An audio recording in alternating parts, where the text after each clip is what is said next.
Umunyarwenya Rusine Patrick ukora kuri Kiss FM yasezeranye imbere y'amategeko n'umugore we banaherutse kubyarana imfura. Rusine n'umugore we Liliane Uwase Nizira bamaze igihe babana nk'uko amakuru igihe yagiye abitangaza. Basezeranye imbere y'amategeko mu gitondo cyo kuri wa 12 Nzeri 2024 mu murenge wa Kimihurura. Guhera mu ntangiriro z'uyu mwaka nibwo Rusine na Uwase batangiye kugaragaza urukundo rwabo. Icyakora icyo gihe amakuru yavugaga ko bari bamaranye igihe ndetse bari basigaye banabana mbere y'uko bibaruka imfura yabo.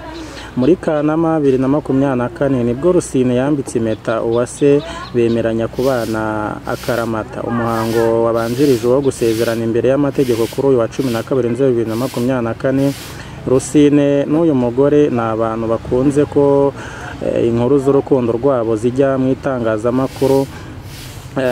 Rusine n'uyu mugore ni abantu batakunze ko inkuru zabo z'urukundo zijya mu itangazamakuru kugeza ubwo mu minsi ishize batangiye kujya bashyira hanze amwe mu makuru aberekeye. Rusine wamamaye nk'umunyarwenya ni umukinnyi wa sinema ufite izina ritoroshye hano mu Rwanda, cyane ko ari umwe mu nkingi za mwamba muri filime yitwa Umuturanyi iri mu zikunzwe bikomeye hano mu Rwanda. Mu Kwakira 2022 nibwo Rusine wari usanzwe ari umunyarwenya ukomeye mu Rwanda yinjiye kuri Kiss FM aho yabereye umunyamakuru w'ikimenya bose nyuma y'igihe atangiye uyu mwuga kuri Power FM. Gakenke umugore w'imyaka 36 yasanzwe mu mugozi yapfuye.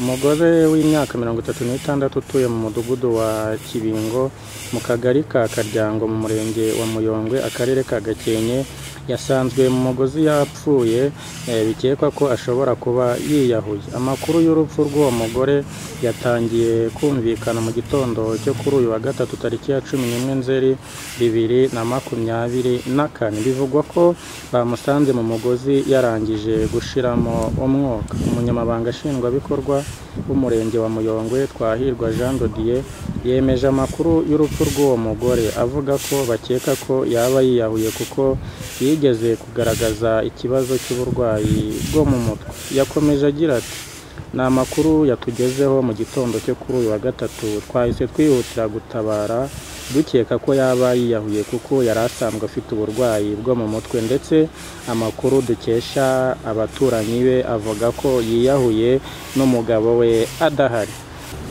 Mu gitondo cyo kuri uyu wa kane tariki ya 12 Nzeri 2024 mu karere ka Kicukiro hafi y'ibiro by'akarere habereye impanuka.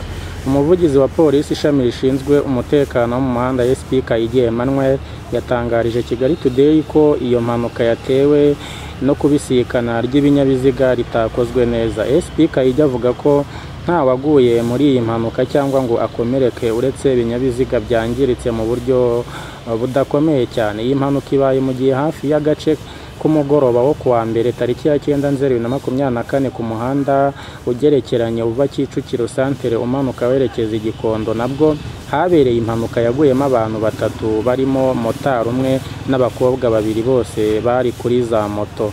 Iyo mpanuka yabaye mu masaha ya saa moya z'umugoroba ubwo ikamyo yo mu bwoko bwa Fuso yagongaga imodoka na moto. Abo bantu batatu bahasiga ubuzima, abandi bane barakomereka ndetse n'ibinyabiziga birangirika ku buryo bukomeye.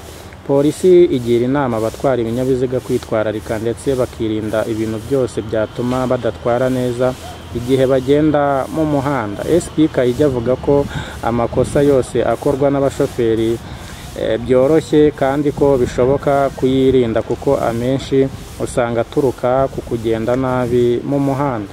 Yakomeje agira ati "Impanuka nyinshi zituruka ku makosa atandukanye, ariko ayo tubona cyane ni aturuka ku muvuduko no kugenda nabi, kudahana inzira igihe hakenewe ibisikana ku batwaye ibinyabiziga."